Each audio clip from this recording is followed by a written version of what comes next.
hemos regresado a Argumentos, amigos. Hay muchos comentarios a través de nuestras cuentas en redes sociales, @argumentosgd, @rosa_periodista. Es mi cuenta, los leo siempre con mucho cariño y con respeto. Fíjense, por aquí me escribe Noti Info Carabobo y también nos comenta, diputado, siempre el mismo argumento, las actas, cosas juzgadas y la toma de posesión de Nicolás el 10 de enero. Muchas personas dicen y se preguntan, pero muestra a esa gente. Supongo que me dice que muestra a las personas que preguntan por el tema de las actas. Por ejemplo, aquí otro usuario, para responder a esa misma pregunta, Jesús Sala 64, dice, el diputado nos sugiere que sigamos adelante y los resultados del 28 de julio, ¿qué hacemos? ¿Los olvidamos?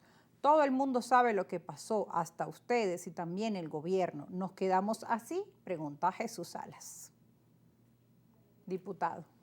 Vuelvo a señalar lo que advertimos temprano. Hay unas realidades que tenemos que aprender a manejar. Hay una decisión del Tribunal Supremo de Justicia que es suficientemente clara. Por cierto, uno de los artículos que se han estado revisando para su desarrollo es el artículo 131 de la Constitución Nacional, que palabras más, palabras menos, establece que todos estamos obligados a acatar y a defender las decisiones de las distintas instancias del poder público. Entonces el TCJ fue suficientemente claro como en su momento lo fue el Consejo Nacional Electoral. Hubo unas elecciones presidenciales, hubo un resultado, tanto el CNE como el TCJ ratificaron la legitimidad y la legalidad de la elección del presidente Nicolás Maduro Moro. Bueno, y siguen los comentarios y están tan divididos como también hay tantas posiciones en nuestro país. Por ejemplo, Andrés Ley de La Paz dice, buenas tardes, Rosa, saludos. Pregúntale al invitado Luis Eduardo qué opina de la actitud de María Corina presentando unas actas ahora en Colombia, en el Congreso de Colombia. ¿Hasta cuándo seguirán con eso? Los venezolanos queremos paz. Y por otro lado, en contraparte, Alejandro Galué dice, doctor Martínez, es inconcebible que el pueblo venezolano deba acostumbrarse a ver como verdad lo ocurrido el 28 de julio sin ni siquiera publicar los resultados desglosados. Es una falta de respeto. Ahí tenemos dos posiciones nuevamente encontradas y así nos encontramos en el país. Claro, y eso es lo que tenemos que superar, pero en cualquier caso, ¿cuál es el procedimiento cuando alguien considera que había ganado o ganó determinada elección? Acudir con las actas a la instancia que en principio debía ser el Consejo Nacional Electoral y no he escuchado ahí el propio Tribunal Supremo de Justicia. A nosotros nos llamaron a la sala electoral y nos pidieron las actas que teníamos y las entregamos. A otras organizaciones políticas, a sus representantes les pasó igual. Yo creo que cuando fueron llamados los representantes de la plataforma unitaria y de los partidos Un Nuevo Tiempo y MPB y les preguntaron por las actas, si las tenían debieron haberlas consignado y en su momento la respuesta fue palabras más, palabras menos, que no las tenían. Ahora, con ese tema, ¿no? de las actas también se creó otra polémica, que si no había credibilidad en las instituciones y que cómo quedan ahora de cara a otros procesos electorales las instituciones en nuestro país y qué pasa si esa participación ciudadana decae producto de esa falta de credibilidad por lo ocurrido el 28 de julio. Esa es la mayor obligación nuestra, mantener la motivación. No es, por cierto, la primera vez que nos va a tocar recuperar esa confianza y esa motivación durante varios procesos electorales. Aquí hubo un sector que se ocupó de demonizar el voto, de llamar una y otra vez la atención. Quizás la suerte del país fuera diferente si en elecciones parlamentarias, regionales, locales e incluso presidenciales la participación hubiera sido mucho mayor. En esta oportunidad hay que reconocer, y eso hay que celebrarlo, que hubo una masiva participación de los electores, de las electoras, pero en las elecciones del año que viene, que son importantísimas, porque son las responsabilidades más cerca del ciudadano, gobernador, alcaldes, concejales,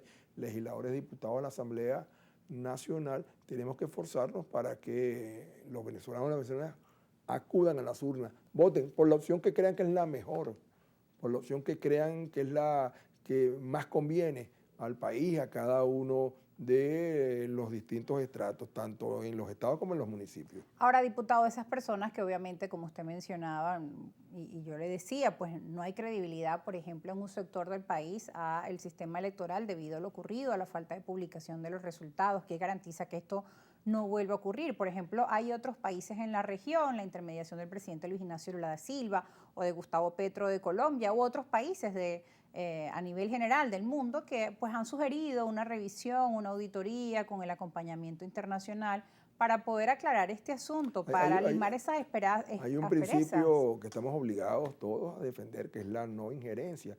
Uno respeta la posición del gobierno brasileño, del gobierno colombiano, pero al fin y al cabo corresponde a los venezolanos dirimir sus diferencias. Pero ¿y si no se entienden dentro de nuestro país? Porque ese sector y el gobierno no se sientan en la mesa ahora.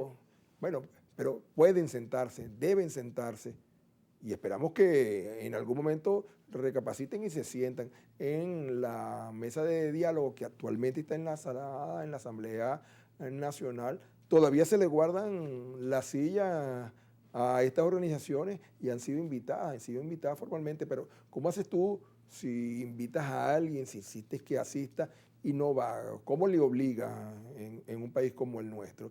No hay reunión o ocasión que pueda utilizar para reiterar que en estas actividades que ha adelantado la Asamblea Nacional están invitados todos los sectores de la oposición venezolana y todos los sectores de la vida política venezolana, y todavía están a tiempo de incorporarse, porque reitero, las propuestas que se han hecho, muchas de ellas son no solamente positivísimas, sino son deseables para que en el futuro no se presenten tantas diferencias en un proceso electoral. Por ejemplo, usted mencionaba la segunda vuelta electoral. Sería eso es importantísimo. Interesante. Cuéntenos en qué se basa la propuesta. La propuesta se basa, y funciona en varios países, que si un candidato no tiene el 50% y uno más de los votos, es decir, una mayoría calificada suficiente, estaría obligado a participar en una segunda vuelta con aquel que arribe en la segunda posición. Y ahí se dan nuevas alianzas también. Exactamente, y nuevos consensos, nuevos entendimientos. Si hay algo que en Venezuela se requiere, es la capacidad de consensuar, de entendernos.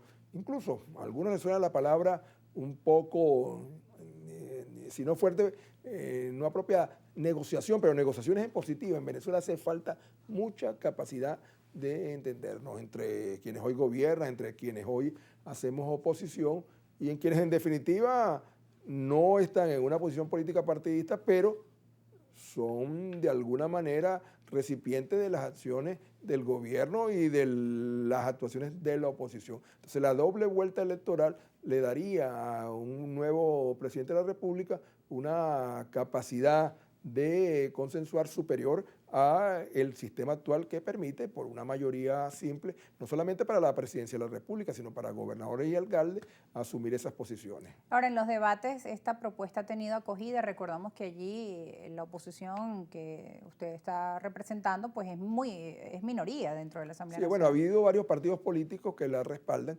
pero, y debo insistir en el tema, de las propuestas hay unas que tocan la Constitución Nacional. Hay otras que tocan las leyes orgánicas, entre ellas la más importante, la Ley Orgánica de Procesos Electorales. Y otras que tocan leyes ordinarias, la ley de partidos políticos, por ejemplo. Y finalmente hay unas que tocan a normas, resoluciones, reglamentos, incluso que tienen relación con sentencias del TCJ.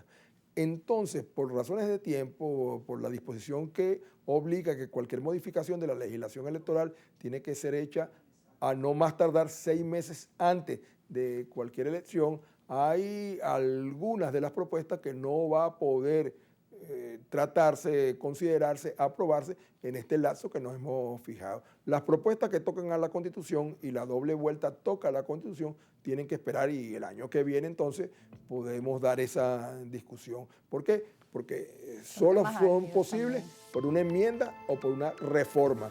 Y en ambos casos hay que convocar posteriormente un referéndum consultivo. Wow, bueno, son muchos los pasos que hay que seguir obviamente para este proceso. Además sigue la agenda electoral, vienen en el 2025 nuevos procesos electorales. 5.075 cargos, si no recuerdo mal, se van a elegir. Así es. Incluso el proceso es de una complejidad técnica importante. adelanto, opinión, este es personal, yo creo que el número de cargos a elegir puede llevar a que no sea una elección, sino sean dos las que se hagan el año que viene. ¿Por qué? Porque si tú haces lo que se llama, lo que dicen Mega algunos, elección. una mega elección, tú eres una electora cualquiera, tú vas a votar. Entonces, ¿qué vas a hacer? Te vas a encontrar frente a una pantalla. Primero tienes que votar por el candidato a gobernador. Ya votaste por el candidato a gobernador, pasas la pantalla. Después por los diputados listas a la Asamblea Nacional, pasas la pantalla. Luego tienes que votar por los diputados uninominales a la Asamblea Nacional complejo. o plurinominales. Van 3 votos, espérate, no he terminado. Luego tienes que votar por los diputados listas al Consejo Legislativo. Luego los diputados uninominales o plurinominales al Consejo Legislativo. Luego por el alcalde y luego por las listas o circuitos de los consejos municipales. Tienes que votar 8 veces. Entonces, ¿qué pasa? Que al fin y al cabo, mucha gente termina votando por una opción que se pone siempre en la primera pantalla. Voto por todos los... De la misma tarjeta. De la misma tarjeta. Entonces tú estás votando por concejales, por diputados, por alcaldes, que no sabes quiénes son. Entonces mucha gente se pregunta, oye, ¿dónde salió este diputado? Bueno, tú lo elegiste. Ah, pero yo no sabía cuando marqué esa tarjeta. Entonces es posible que en las próximas semanas o cuando se convoque el proceso surja la discusión de que se hagan 2 o quizás hasta 3 procesos. Si a mí me preguntan, reitero, no es una opinión. O no todos en el 2025, por ejemplo. No, todos sí. Todos Tienen que sí. ser porque es una Por la obligación. ley y por el tiempo. Por la ley y por los tiempos. Eso sí tiene que ser obligante. Pero si a mí me preguntaran en una reunión de trabajo, yo diría, bueno, pero veamos la posibilidad de que primero se elijan alcaldes y concejales, 60 días más tarde gobernadores y consejos legislativos, finalmente la Asamblea Nacional. Pero esas son opciones que están abiertas. No hay nada decidido y lo digo claramente para que después no salga una información. Habrá 3 elecciones en el 2025. ¿Se van a elegir sí? Pero no Un se sabe fecha. cúmulo de... Hasta ahora. No se sabe todavía. Ni cuándo, ni si serán 3 ni 2. Pero no se sabrá fecha diputado. hasta tanto incluso no se produzcan las reformas.